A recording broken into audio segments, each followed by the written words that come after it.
For decades, one locked royal vault remained untouched, sealed under the authority of the Queen Mother herself.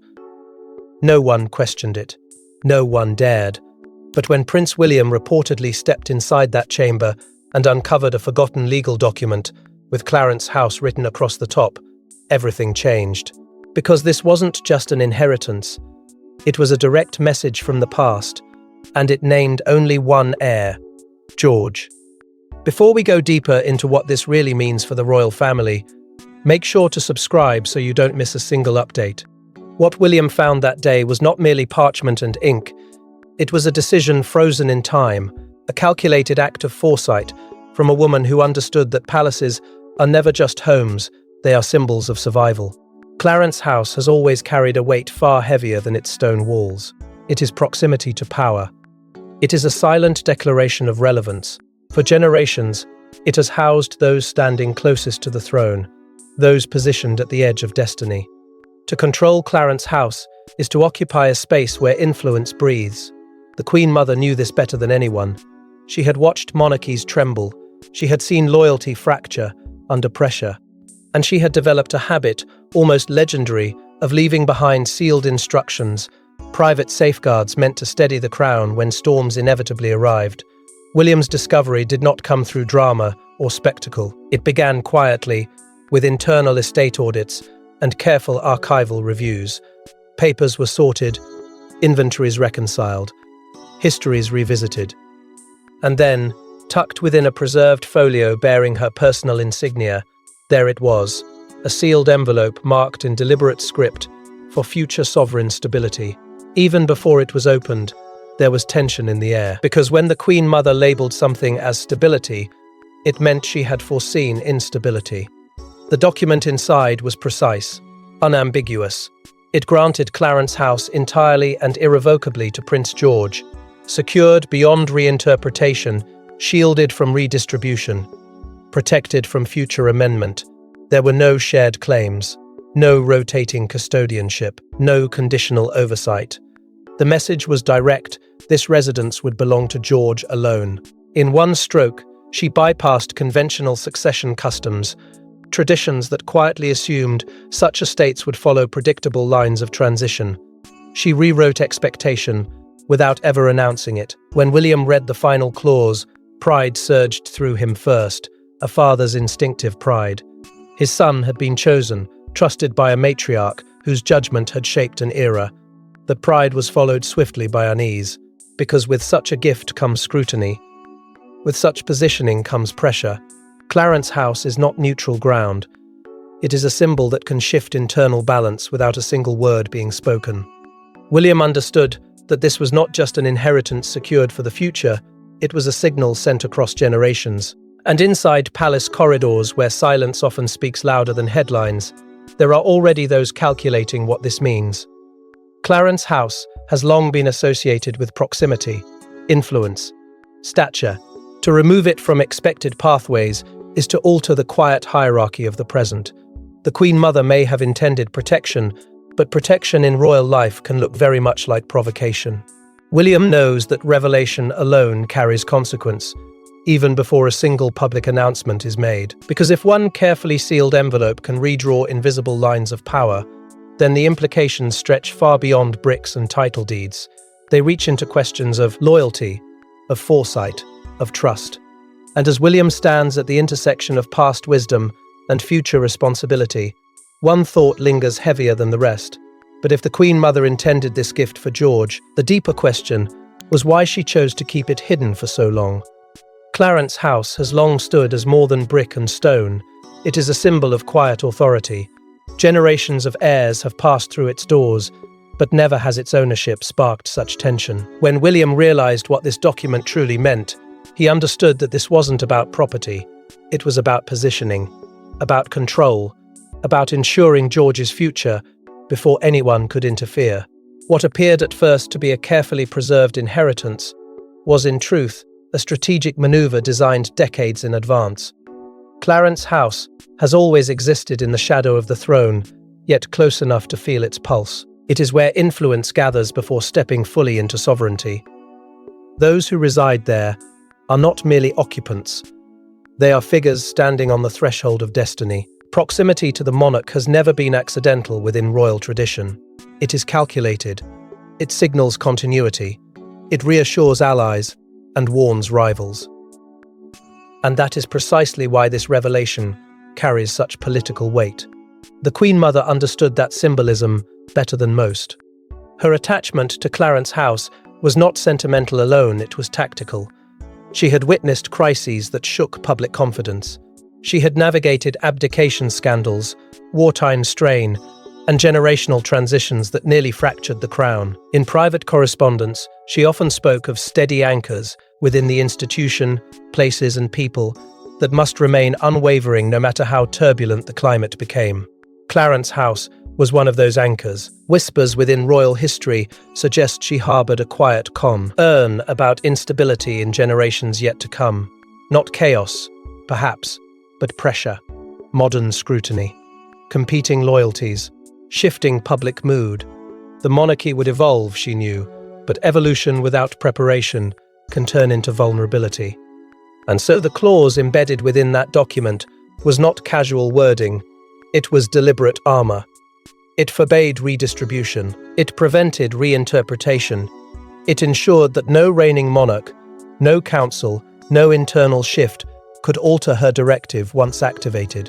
By granting George independent control over such a residence, she did something unprecedented.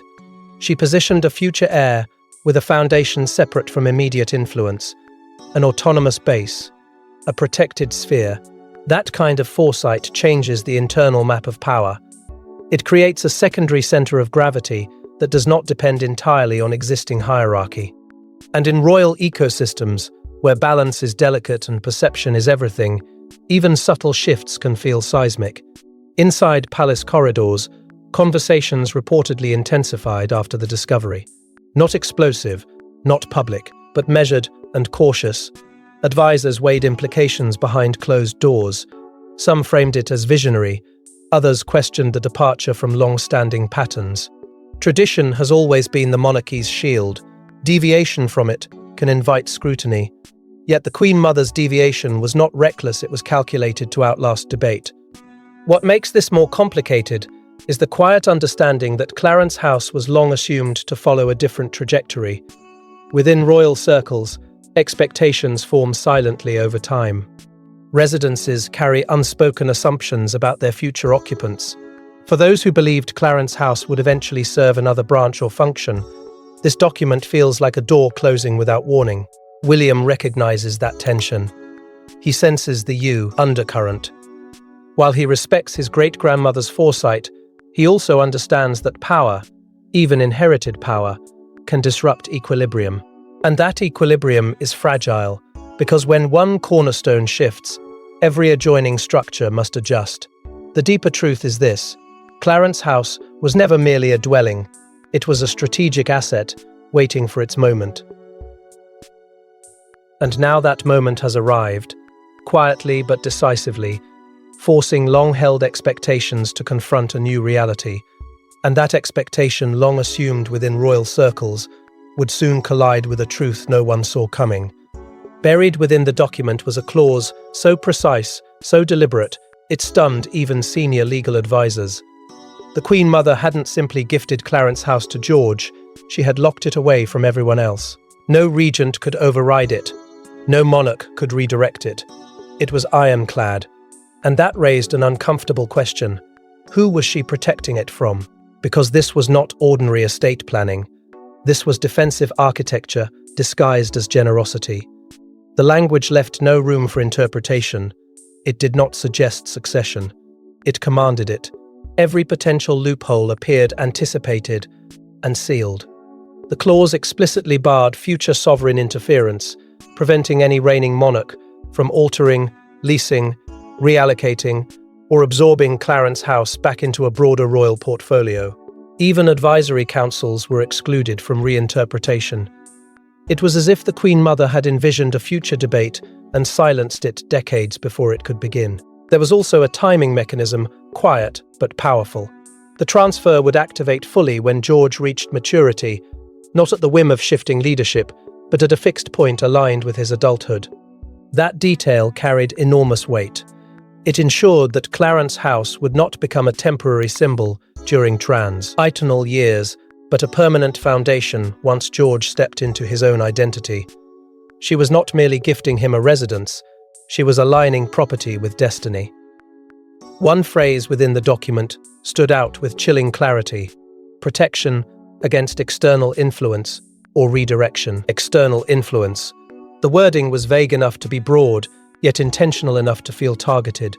Did she fear political pressure, internal division, public turbulence? The monarchy has endured scandals, ideological clashes, generational friction. Perhaps she understood that the greatest threats to continuity often come not from outside the palace gates, but from within its shifting loyalties. For William, the discovery stirred a conflict deeper than strategy. Respect for his great-grandmother's foresight battled with the reality of political consequence. He understood legacy, he valued tradition, yet he also knew that tradition, when disrupted, can provoke reaction. Accepting this clause meant embracing its ripple effect. It meant acknowledging that a matriarch had quietly intervened in the future balance of royal positioning. Senior advisors did not hide their concern. This document reshapes long-term planning. Residences are part of succession choreography. They signal rank, readiness, and relevance. By isolating Clarence House for George alone, the Queen Mother altered a key piece of that choreography. Plans built on assumption must now adapt to certainty, and certainty, in royal structures, can feel more destabilizing than uncertainty. There is growing speculation about when this document was drafted. Some believe it may have been written during particularly turbulent family years, moments when headlines blazed and internal confidence wavered. If so, it suggests that the Queen Mother's action was not random, but reactive. She may have witnessed fractures forming and decided to reinforce the future before cracks widened further. That possibility casts the clause in an emotional light, not defiance, protection. William senses that undertone. Beneath the legal rigidity lies maternal instinct extended across generations. The Queen Mother may have believed George would require insulation long before he understood why. And that realization carries both reassurance and weight. To be protected so fiercely implies vulnerability anticipated. But the implications extend beyond George himself. Clarence House does not stand empty in symbolic terms. Expectations have long surrounded its role and potential occupants. This ironclad directive quietly shifts those expectations, challenging assumptions that were never formally stated but widely understood. And so the question lingers heavier than before. If the Queen Mother went to such extraordinary lengths to shield this inheritance, what unseen pressures was she anticipating? What dynamics did she believe required such permanent safeguards? Because legal protection was only one layer, because behind this document lay a far more personal motive. The Queen Mother was never impulsive. Every move she made carried meaning. So why would she bypass established convention and secure Clarence House for a great-grandchild not yet born? According to insiders, the answer lies in a private concern she carried for years, a belief that the monarchy would face internal fractures and that George would need protection long before anyone realized it. That possibility reframes everything. This was not a sentimental gesture. It was preparation disguised as patience. Throughout her lifetime, the Queen Mother earned a reputation for thinking in decades, not headlines. She believed that the crown survived not through reaction, but through anticipation. Those who worked closely with her often described her as steady yet quietly strategic, always asking what might happen if circumstances shifted unexpectedly.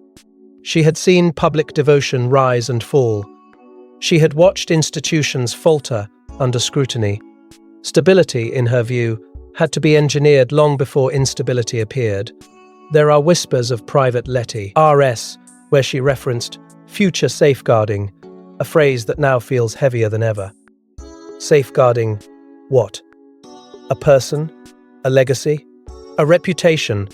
Those letters, though never intended for public consumption, hinted at concern about changing public sentiment. The monarchy was entering a modern age, one shaped by relentless media cycles, and evolving expectations. Reverence could no longer be assumed.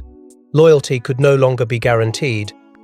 And perhaps she feared that internal disagreements might intensify under that pressure. In that context, Clarence House becomes more than real estate. It becomes a symbol of permanence in an era of unpredictability. By securing it for George, she was not gifting luxury. She was constructing a foundation, a base that would not depend entirely on shifting alliances or temporary favor. She may have believed that a future heir would require independence to withstand scrutiny, independence to endure criticism, independence to lead without feeling cornered by circumstance. For William, this realization cuts deeply. He had initially viewed the document as a legal anomaly, a surprising but straightforward inheritance. Now he sees the emotional message embedded within it. The Queen Mother was not merely choosing George, she was reinforcing him. She was extending a protective hand across time, signaling that resilience would matter more than prestige. That clarity is both reassuring and sobering, because to protect someone so thoroughly implies that you foresee a storm. Speculation grows about what she might have anticipated. Did she sense generational tension building? Did she observe subtle divisions that others dismissed? Or did she simply understand that modern monarchy would demand strength unlike any era before it? Whatever her reasoning, the effect is undeniable. She made a move that challenges convention while claiming loyalty to continuity. She deviated from tradition to preserve it. Inside the palace, that paradox fuels quiet anxiety. If the existence of this document becomes widely known, questions will follow. Why was such protection necessary? Why bypass established norms? Public perception is fragile, and revelations of secret directives can be misread as favoritism or distrust. Advisors understand that narrative shapes legitimacy. The story told about this decision may matter as much as the decision itself. William stands at the center of this unfolding reality, caught between gratitude and caution. He cannot ignore the intention behind her foresight, yet he must weigh how it reshapes the present. Clarence House is now more than a strategic asset. It is a testament to belief in George's future strength. And as William absorbed the emotional weight of her foresight, another reality became impossible to ignore. The moment the document circulated among senior advisors, the atmosphere inside palace corridors shifted. Clarence House wasn't vacant, it represented hierarchy, influence. And now, its future belonged solely to George. For some, it was inspiring. For others, it was destabilizing. Because this decision quietly redraws the internal map of royal power. What had been assumed for years suddenly felt uncertain, and uncertainty inside a monarchy is never a small matter. Behind closed doors, discussions grew intense but measured. No raised voices, no dramatic confrontations, just careful language and longer pauses. Advisors examined the wording again and again, searching for flexibility, for nuance, for any interpretive space that might soften its impact. There was none. The directive was clear. Clarence House would not drift between branches of the family as circumstances evolved. It was claimed by the future. And that finality carried weight. Clarence House has long operated as a symboli, headquarters for proximity to the throne. To reside there is to signal readiness, relevance, and quiet authority. It places its occupant at the center of national attention without formally holding the crown. Removing it from the predictable rotation does more than alter a living arrangement. It shifts perception.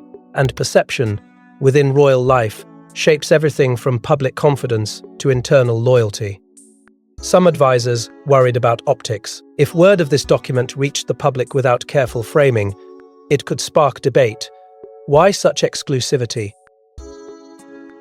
Why such permanence? In an era where transparency is demanded and tradition is questioned, secret directives can easily be misunderstood. The monarchy survives on narrative as much as lineage. One misinterpreted move can invite scrutiny that overshadows intention.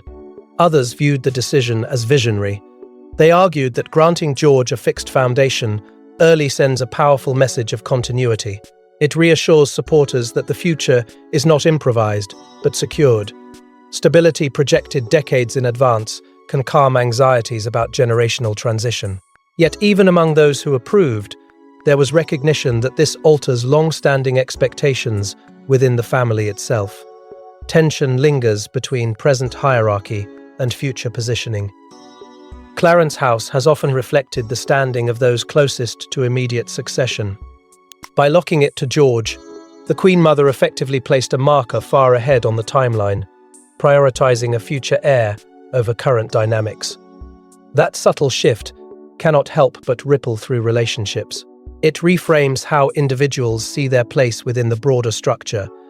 William feels that ripple more than anyone. His protective instinct over George has sharpened. He understands that such positioning invites attention, admiration from some, scrutiny from others.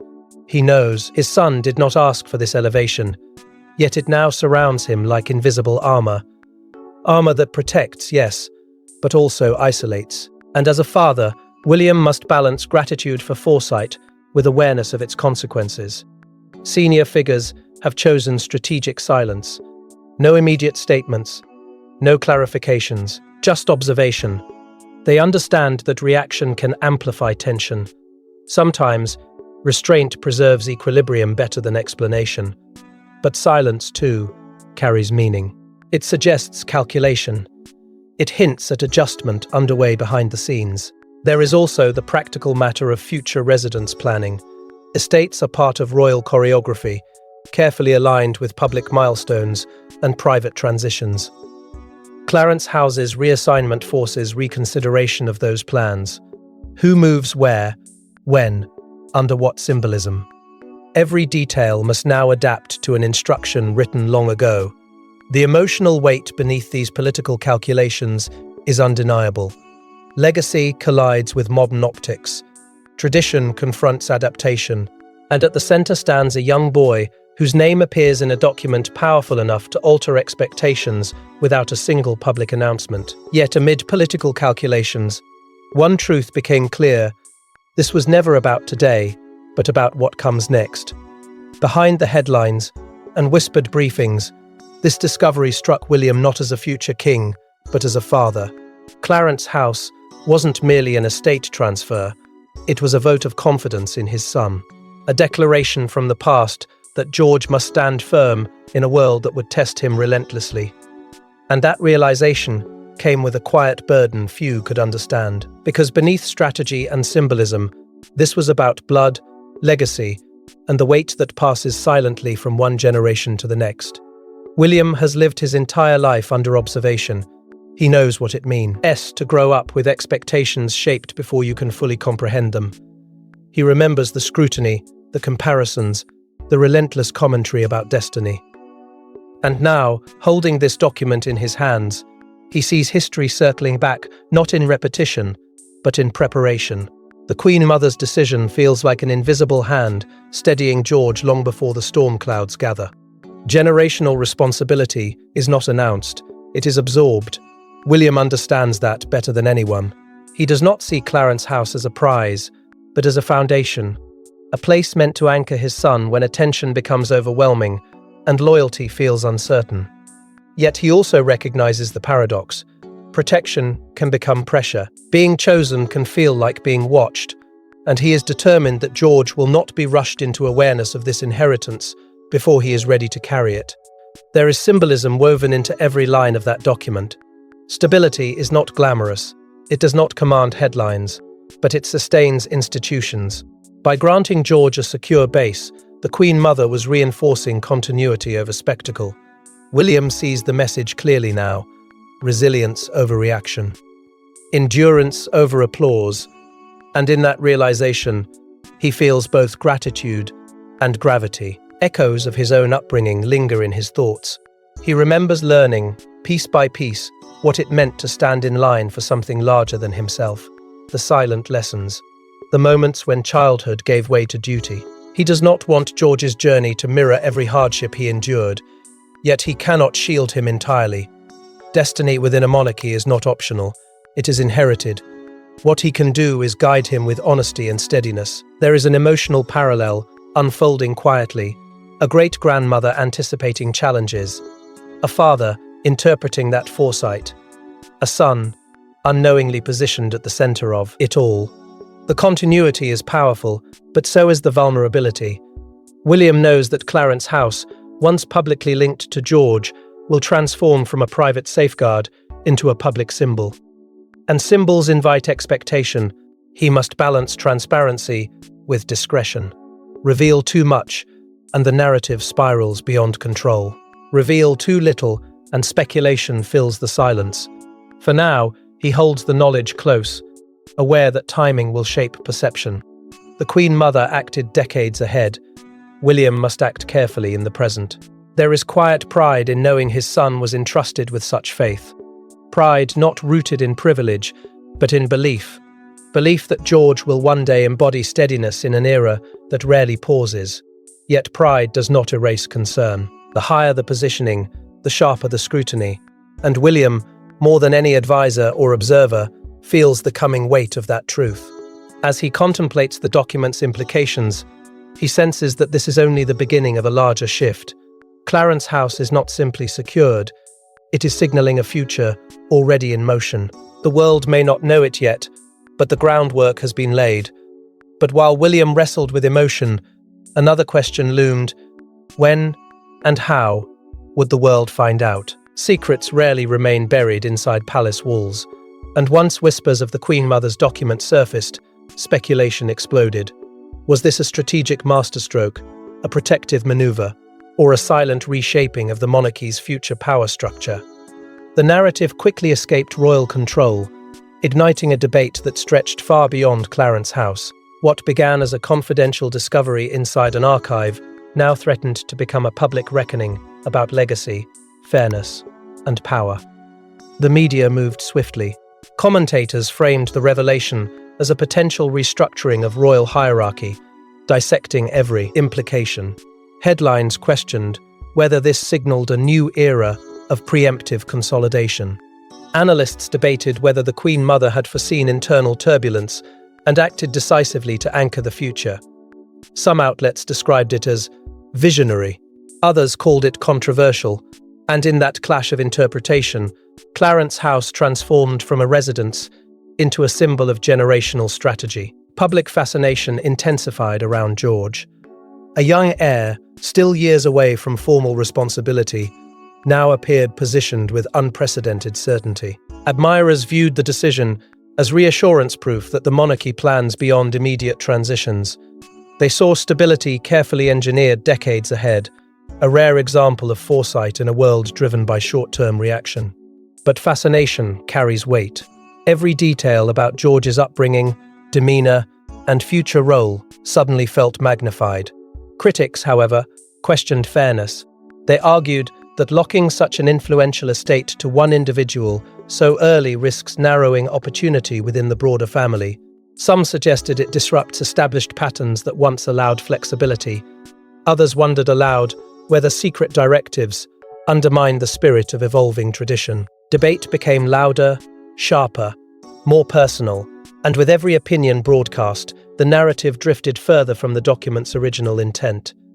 Inside the palace, the response was disciplined silence.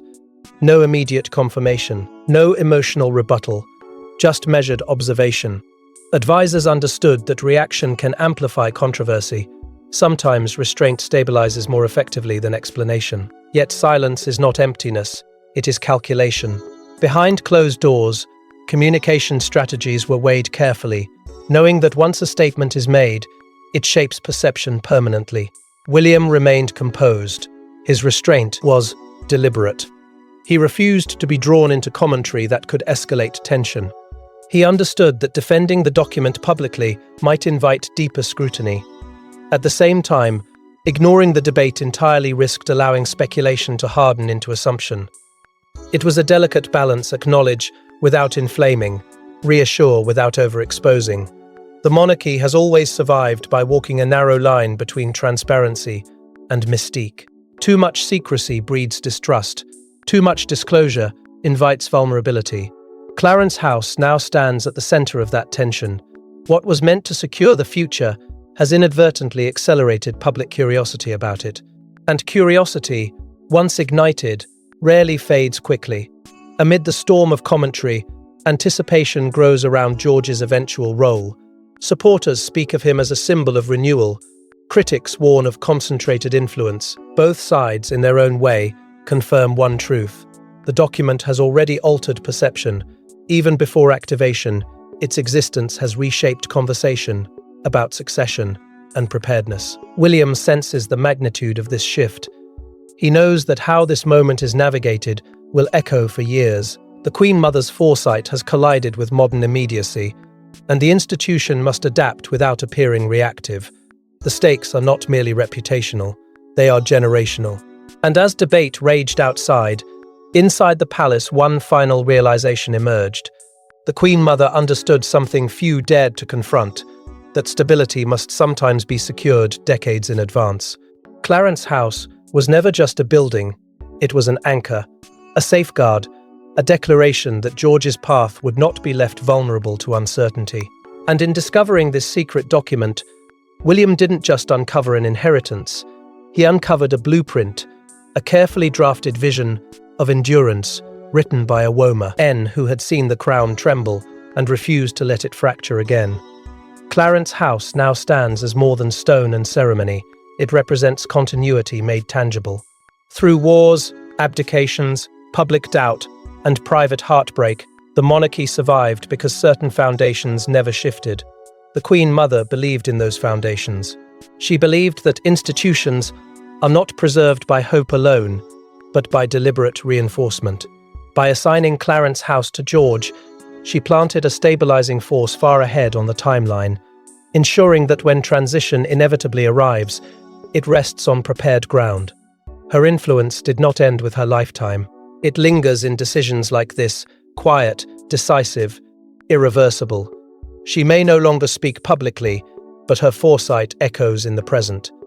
Each clause in that document feels like an extension of her resolve.